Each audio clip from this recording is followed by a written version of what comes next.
మనం 2019 నాటికే ఏవైతే నిర్మాణాలు జరిగావో ఆ నిర్మాణాలన్నింటికి కూడా మనం అలాట్మెంట్లు ఇవ్వడం జరిగింది అధ్యక్ష. వారికి అలాట్మెంట్ జరిగినట్టుగా ఆ జీవీఎంసీ కమిషనర్ గారితో సంతకం పెట్టి ఒక కాపీ ఇచ్చాం. తర్వాత మనం అధికారం కోల్పోయిన తర్వాత వైసీపీ ప్రభుత్వం అధికారంకి వచ్చిన తర్వాత వాళ్ళు ఏం చేశారంటే ఈ డబ్బులన్నీ చంద్రబాబు నాయుడు గారు తీసుకున్నారు, ఈ డబ్బులు మళ్ళీ మీకు రావు, మీరు చంద్రబాబు నాయుడు గారిని అడగండి అని చెప్పేసి వారు లేనిపోయినటువంటి అపోహలు క్రియేట్ చేసి వారు మళ్ళీ కొంతమందికి క్యాన్సిల్ చేసి ఆ డబ్బులు కొంతమంది రిటర్న్ చేసి వీళ్ళు కొంతమందికి మళ్ళీ అలాట్మెంట్ చేశారు అధ్యక్ష. ఈరోజు అక్కడ పొజిషన్ ఎలా ఉందంటే మనం అందరికి కలిపి సుమారు 7,50,000 అనుకుంటా అధ్యక్ష.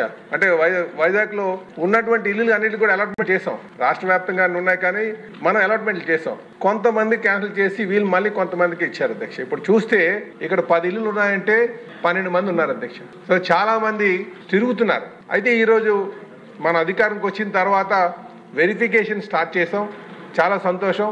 అయితే త్వరితగతిన ఆ మొదట కేటాయించినటువంటి వారికి ఇవ్వడం, వాళ్ళకి ఒక బ్యాంక్ ఎలిజిబిలిటీ లేకపోతే కొన్ని బ్యాంక్ ఇన్స్టిట్యూషన్స్ ఏమైనా ప్రైవేట్ ఇన్స్టిట్యూషన్స్ ఏమైనా సరే మనం తీసుకొస్తే వాళ్ళకి లోన్ ఎలిజిబిలిటీ కూడా వస్తుంది అధ్యక్ష. దీంతో పాటు అదనంగా కూడా మనం నిర్మాణాలు చేయాల్సినటువంటి అవసరం ఉంది అధ్యక్ష. ఇలాగైతే దీనికి ఒక పరిష్కారం వస్తుంది కనుక టోటల్ అలాట్మెంట్ హౌసెస్ని ఒకసారి తీసుకుని ఆ కౌంట్ తీసుకుని ఆ కౌంట్ తగ్గట్టుగా ఎలాగ అర్బన్ ఏరియాస్లో కొన్నిట్లో ఏరియాస్ ఉన్నాయి వాటికి మనం నూతన నిర్మాణాలు చేసి పూర్తి చేయాలని చెప్పేసి మేము రిక్వెస్ట్ చేస్తున్నాం అధ్యక్ష.